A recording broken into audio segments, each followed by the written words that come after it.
नमस्ते। बातचीत के हमारे इस खास कार्यक्रम में आप सबका स्वागत। महाराष्ट्र में चुनाव के मद्देनजर जो विधानसभा के चुनाव हो रहे हैं उसमें सीट बंटवारे को लेकर के लगातार चर्चाएं चल रही हैं। एक तरफ जहां महायुति में पहली सूची भारतीय जनता पार्टी ने जारी कर दी, वहीं एमवीए के अंदर महाविकास अघाड़ी के अंदर अगर हम बात करें तो लगातार कई अलग अलग तरीके की खबरें आ रही हैं। अब इन खबरों में कितना दम है, आज इसी को समझेंगे हमारे आज की इस बातचीत में। जैसा आप देख पा रहे हैं, धनंजय कुमार सर हमारे साथ मौजूद हैं। सर, बहुत स्वागत है। सर, शुरुआत हम सीट बंटवारे को लेकर के ही करें। पहले सीट बंटवारे को लेकर की जो पूरी तामझाम जो चल रहा है, अलग अलग तरीके की खबरें आ रही हैं। कभी होता है कि महाविकास अघाड़ी में से उद्धव ठाकरे का गुट बाहर जा रहा है, तो कभी कोई जा रहा है, कभी कांग्रेस जा रही है। इस तरीके की खबरें चल रही हैं। एक्चुअल में स्थिति क्या है सर? क्या कुछ है? क्या वास्तव में महाविकास अघाड़ी के अंदर दरार है, टूटने जैसे हालात हैं, या फिर अभी सब कुछ ऑन टेबल चल रहा है? देखिए, ये जो मीडिया में आ रहा है, गटर मीडिया में, वो स्थिति नहीं है। वो सब झूठ फैलाया जा रहा है और ये इनके जानते हैं कि इनके हथियार होते हैं कि किस तरह से सामने वाली पार्टी को बदनाम किया जाए। कोई टूट होने की आशंका दूर दूर तक नहीं है। अगर किसी को लग रहा है कि शिवसेना उद्धव ठाकरे टूट करके चले जाएंगे या अमित शाह जी के साथ, आज मैंने वो भी देखा, किसी ने लिखा कि अमित शाह जी के साथ मीटिंग चल रही है उद्धव ठाकरे। कहाँ मीटिंग चल रही है, कौन मीटिंग कर रहा है भाई, ये मुझे नहीं पता। फिर एक ने कहा कि जो है वो फडणवीस के साथ मीटिंग चल रही है। मतलब क्या है यार, ये राजनीति हो रही है कि ये दलाली हो रही है। ये दलाल, एक हमारे बॉम्बे में क्या होता है, जो घर दुकान जगह होती है ना, सब दलाल से तय होता है। ब्रोकर एजेंट उसको कहते हैं, एजेंट, एस्टेट एजेंट। तो आपको समझिए घर लेना हो, तो आपको घर लेना हो तो एक एजेंट को बोला, तो वो ये नहीं बोलेगा कि मेरे पास नहीं है। वो 10 एजेंट जो है आपको वो किसी और से पूछेगा, वो किसी और से पूछेगा, वो किसी और से पूछेगा, और पता चलेगा कि हाँ ये घर है। पता चला वो पहले आप देख चुके हो। तो वैसे ही आज की पत्रकारिता हो गई, ये बहुत बुरी हालत है। पत्रकारिता, गॉसिप पत्रकारिता सिनेमा में होती थी, गॉसिप पत्रकारिता बेडरूम स्टोरीज जो कहते थे। ये पॉलिटिक्स में इस तरह की पत्रकारिता पता नहीं। लेकिन सर, जिस तरीके के बयान इन नेताओं के अलग अलग आते हैं, वो भी तो फिर कुछ इस तरीके के कंफ्यूजन को क्रिएट करते हैं, जिसकी बदौलत ये सारी चीजें बिकती हैं। आप भी सही कह रहे हैं, लेकिन ये जो पॉलिटिशियन है ना, वो भी अब छिछले हो गए हैं। उनको भी जो है, अच्छा देखिए क्या है, ये अभी यहाँ पे सीटों के बंटवारा की बात है, आज से बंटवारा हो रहा है। आपने भी 2-3 बार दिखाया होगा कि सीटों का बंटवारा हो गया, इतने सीटों पर। ये हमने भी आपके चैनल पे भी शायद कहा कि 100 सीट पे कांग्रेस लड़ेगी, 100 सीट पे शिवसेना लड़ेगी, और 80 सीट पे शरद पवार जी लड़ेंगे, बाकी 8 सीट दूसरों को देंगे। ये फार्मूला तय था। आया खाली ये डिसाइड करना है कहाँ कहाँ कौन कौन लड़ेंगे। चलिए, फिर आया कि जो है ये अबू आसिम आजमी ने बोला, समाजवादी पार्टी के नेता ने, कि जो है हमको 12 सीट चाहिए। ठीक है भाई, चलिए 12 सीट ले लीजिएगा। फिर कहा कि जो है समाजवादी पार्टी के साथ मीटिंग नहीं कर रहा है। अरे पहले जो बड़े घर वाले, पहले वो तय तो कर ले, फिर एडजस्ट किया जाएगा कि भाई समाजवादी पार्टी को ये सीट देंगे। अब बताइए, एनसीपी क्या करेगी? सब मुंबई समाजवादी पार्टी वाले ज्यादा तो मुंबई में सीट मांगेंगे, या मांगेंगे धुले उले में, उधर जहां मुस्लिम बहुल इलाका है। तो मुस्लिम बहुल इलाका से जो है वो वैसी भी खड़ा करेंगे। तो आप जो है खाली बोलने से हो जाएगा। लेकिन एक है कि कांग्रेस पार्टी की भी मैं गलती मानता हूँ। आज मैं बोल रहा हूँ, हो सकता है आपके दर्शक कुछ नाराज भी। 3 चुनाव हो गए, 3 विधानसभा, मान लीजिए हरियाणा, मध्य प्रदेश और छत्तीसगढ़। राजस्थान भी उसमें से एक है, लेकिन राजस्थान को चलिए ठीक है, वहां उनकी सरकार थी, एंटी इंकम्बेंसी सरकार के खिलाफ थी। लेकिन हरियाणा में क्या था? हरियाणा में तो पूरी पब्लिक, सब लोग कह रहे थे, हम सब ने कहा कि हार जाएगी बीजेपी, कांग्रेस को आसानी से बहुमत मिल जाएगा। 50 बहुमत मतलब 50 मिलेगा कि 55 मिलेगा कि 60 मिलेगा कि 70 भी मिल जाएगा, पता नहीं कितना मिल जाएगा। यही याद कीजिए आप, छत्तीसगढ़ में हो रहा था। छत्तीसगढ़ में क्या कह रहे थे? एकदम श्योर शॉर्ट कांग्रेस जीत रही। मध्य प्रदेश में नेक टू नेक चल रहा है, राजस्थान में भी नेक टू नेक चल रहा है। फाइनली हुआ क्या, और क्यों हुआ? सब लोग, आप जो है, जो कांग्रेस के जो चाहने वाले हैं, या पत्रकार भी हैं, या और लोग भी हैं, कई लोग कहते हैं कि चुनाव आयोग ऐसा कर रहा है, और जो है वो ये क्या कहते हैं, मशीनों में गड़बड़ी हो रही। हमने कई बार कहा कि मशीनों में गड़बड़ी है तो कांग्रेस पार्टी और जो इंडिया गठबंधन के दल हैं, वो इसको अपने एजेंडा में क्यों नहीं लाते? अपने घोषणा पत्र में क्यों नहीं कहते कि ये गड़बड़ी है, और इसको जो है हम, जब सरकार हमारी बनेगी तो हम सब बदल देंगे। और सुप्रीम कोर्ट में आप प्रूफ रखिए। आप अभी समझिए, अभी हरियाणा के 20 सीटों पर कहा कि ऐसे हुआ वैसे हुआ, 99% बैटरी क्यों है, तो आप कोर्ट ही जा सकते हैं, क्या करिएगा? या तो आप धरना प्रदर्शन जुलूस निकालिए, सरकार को, चुनाव आयोग को मजबूर कर दीजिए। चुनाव आयोग को डिसीजन लेना है ना, किसको डिसीजन लेना है? हाँ, सरकार हाँ, को तो डिसीजन लेना नहीं है, चुनाव आयोग को डिसीजन। तो चुनाव आयोग के सामने धरना प्रदर्शन कीजिए, उनकी छीछा लेकर कीजिए। तो चुनाव आयोग, हालांकि चुनाव आयोग की भी गलती है कि चुनाव आयोग पे जब इतने आरोप लग रहे हैं, चुनाव आयोग पॉलिटिकल पार्टियों से ऊपर है। चुनाव आयोग संविधान का एक इंपॉर्टेंट अंग है। उसकी जिम्मेदारी है चुनाव आयोग की कि भारत का लोकतंत्र कैसे सुरक्षित रहे। भारत का लोकतंत्र सुरक्षित रखने के लिए आम आदमी का भरोसा चुनाव प्रक्रिया में होना चाहिए।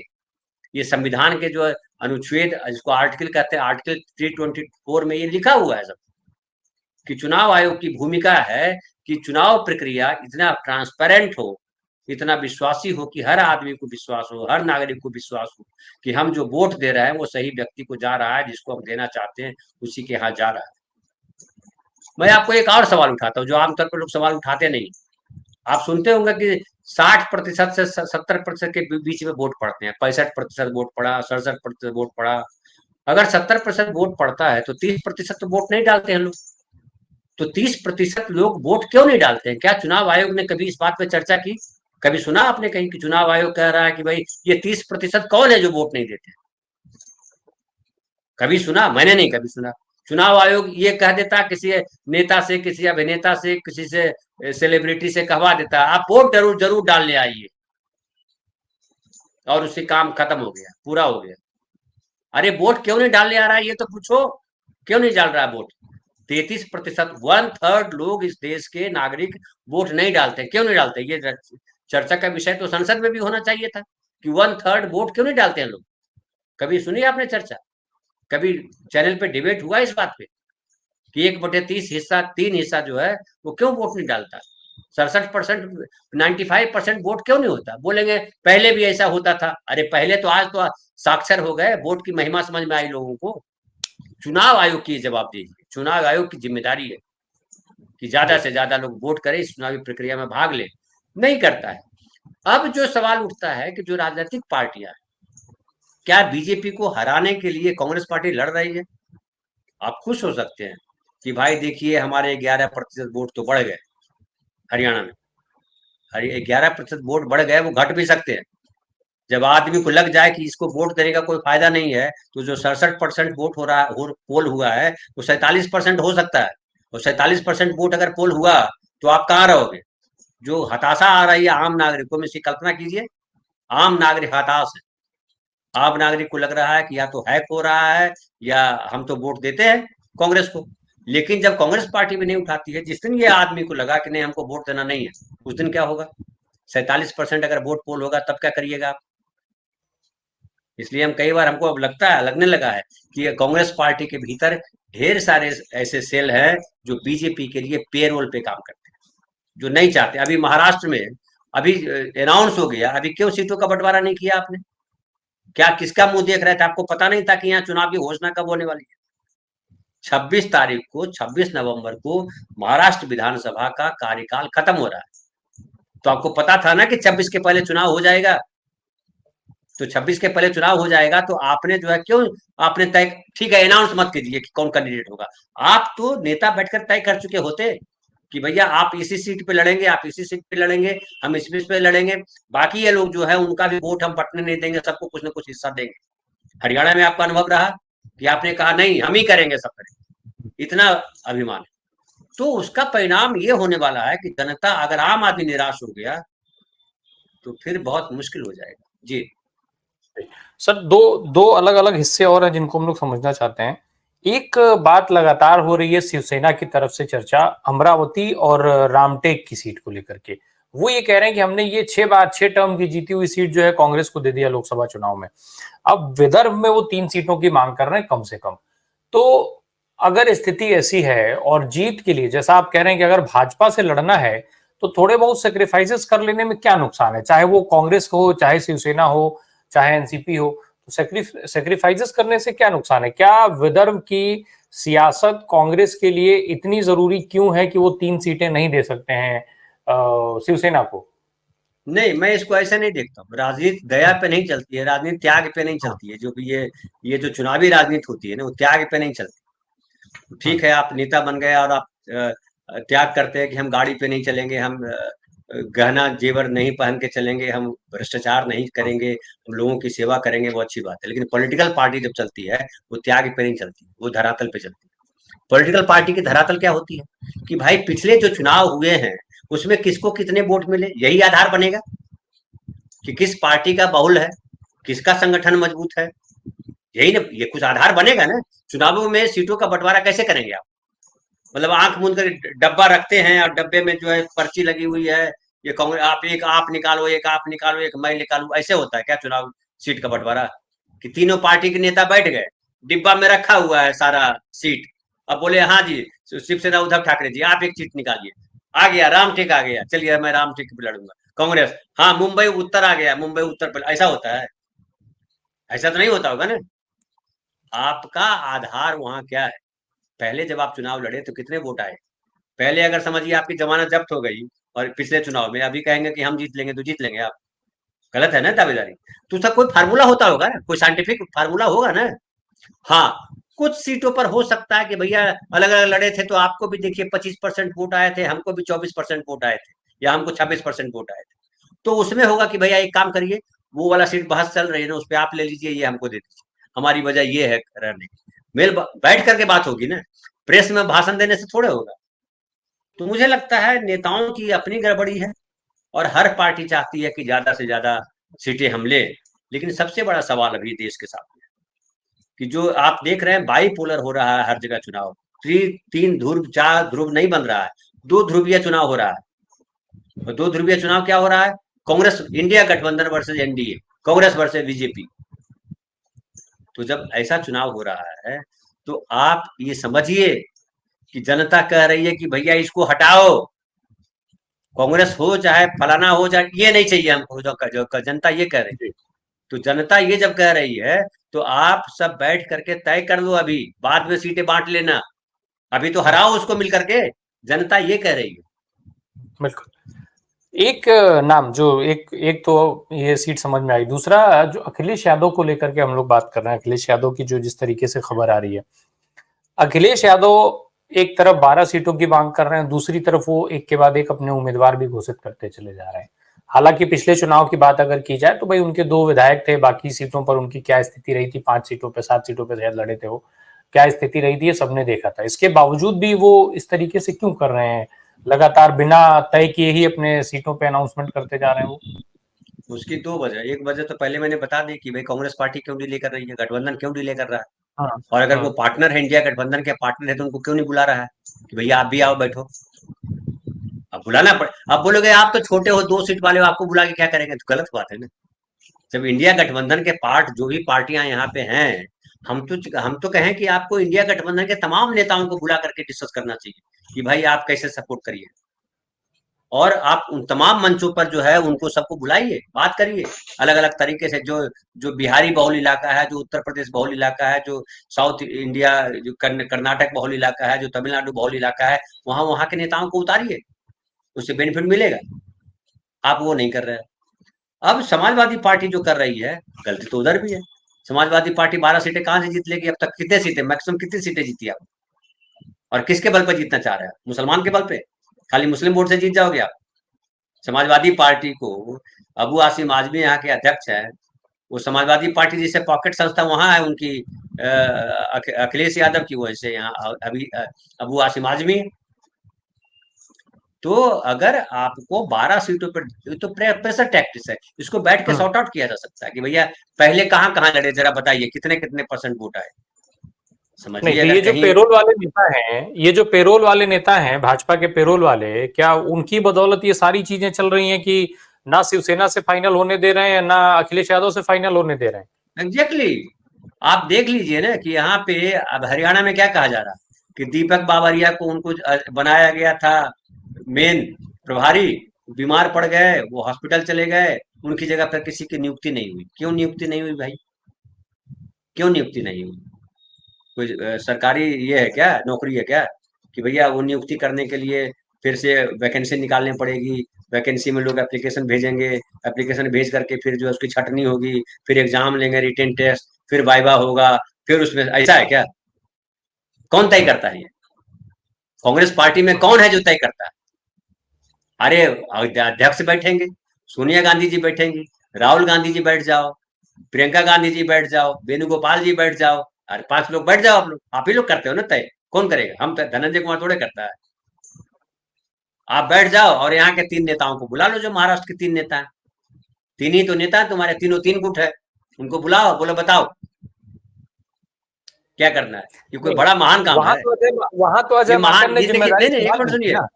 गड़बड़ी ये होती है कि ये तीनों जो है ना, उनके सबके अपने अपने सब कान पे चल रहे हैं। उनके कान में, प्रियंका गांधी के कान में कोई कुछ कह रहा होगा, कोई खड़गे जी के कान में बोल रहा होगा, कोई राहुल के कान में बोल रहा होगा, कोई किसी और के कान में बोल रहा होगा। सब अपनी अपनी दाल रोटी चलाते हैं, सबका धंधा है।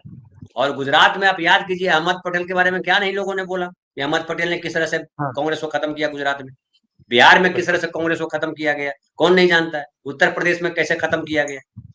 अब उत्तर प्रदेश में आप क्या समाजवादी पार्टी से लड़ के खड़ा करोगे? पार्टी खड़ी होगी, पार्टी अभी। चलिए, एक एक नाम और मैं जिक्र करना चाहता हूँ सर, रामदास अठावले साहब का। वो तो कह रहे हैं कि एमबीए को मुख्यमंत्री चेहरा घोषित करने की जरूरत ही नहीं, उनको तय करने की या विचार करने की भी जरूरत नहीं है। क्या एमबीए का माहौल इतना खराब है, या महायुति के फेवर में माहौल ऐसा बह रहा है, वहां हवा बह रही है? देखिए, रामदास अठावले जी जो है, 3 में 13 कौन, कितनी सीटें जीत के लाते हैं वो? अपनी हम्म, सीट तो जीत नहीं पाते हैं, सपोर्ट चाहिए उनको किसी न किसी का। क्या है, भारतीय लोकतंत्र की एक जो है बड़ी बुरी बीमारी है, यहाँ प्रतीकों पे काम होता है। आम आदमी के हित के लिए काम करने वाली पार्टियां नहीं है।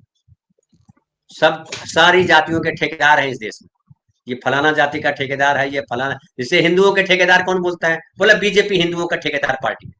वो हिंदुओं के ठेका यही लेती है। हिंदू कहाँ वोट करेंगे वो बीजेपी के नेता तय करेंगे।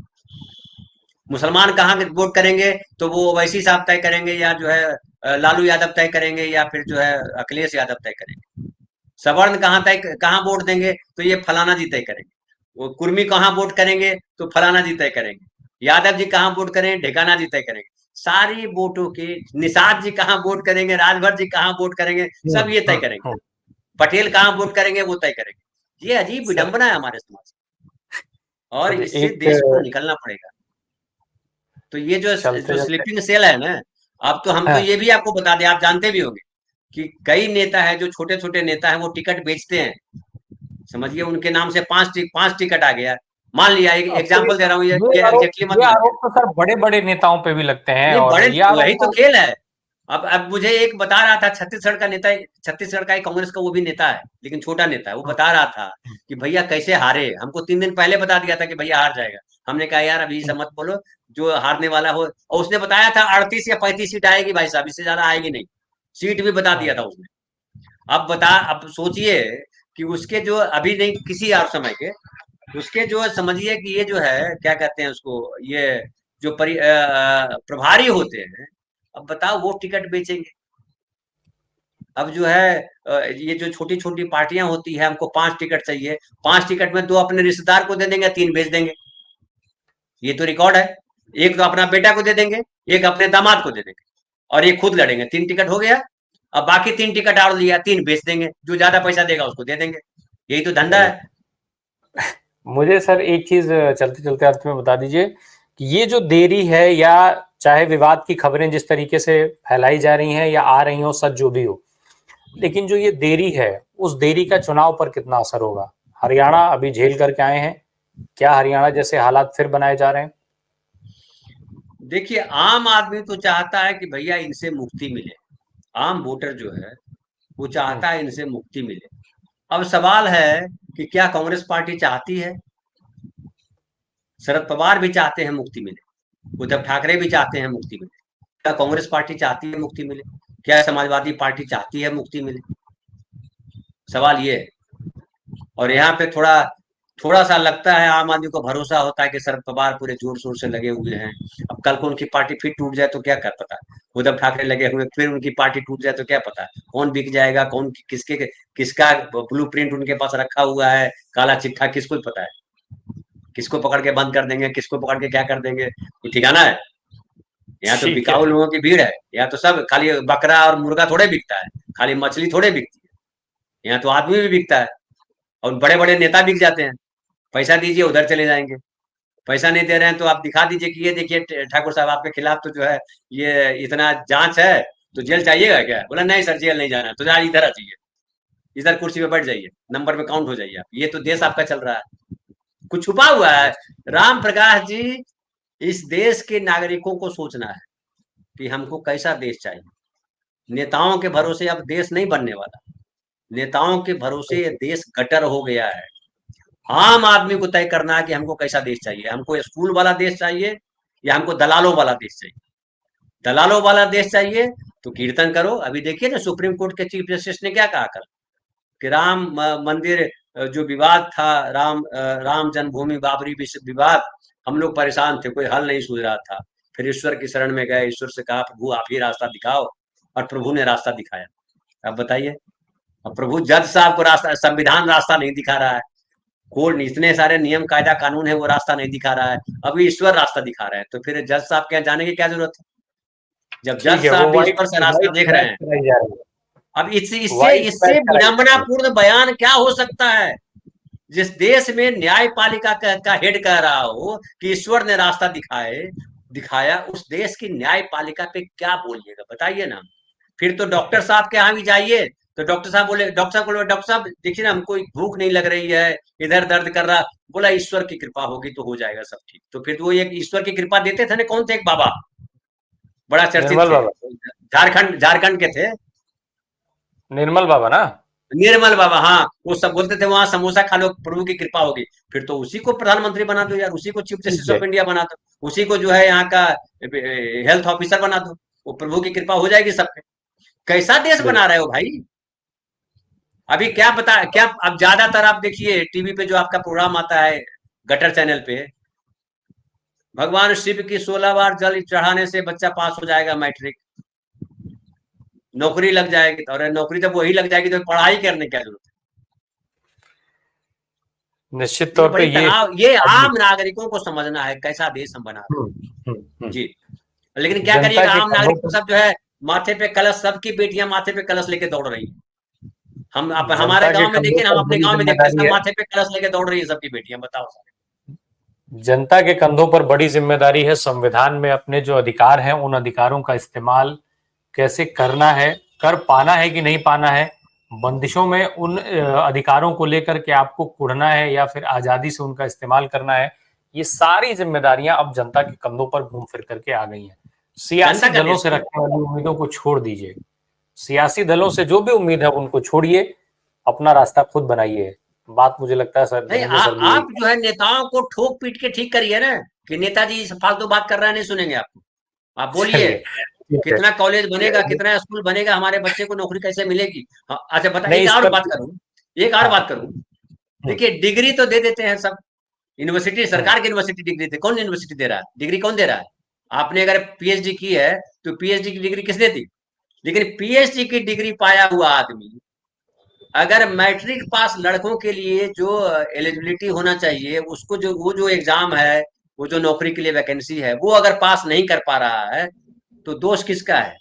मंत्री जी बोलते हैं दोष तो उस विद्यार्थी का है कि आप पढ़ तो लिए हो लेकिन आप ये क्षमता नहीं है। अरे तो डिग्री किसने दी, वो अपने बाबूजी के घर से डिग्री लाया था, डिग्री तो तुम दे रहे हो, तुम बांट रहे हो कि हाँ ये पीएचडी हो गया, ये इंजीनियर हो गया, ये फलाना इंजीनियर हो गया, बोला इंजीनियरिंग नहीं आती है, तो तुम, ये तो सरकार पे है ना लानत, कि ऐसी सरकार है जो डिग्री तो बांटती है लेकिन योग्यता नहीं होती है उसकी, आम आदमी के मथे पे डाल देते हो आप।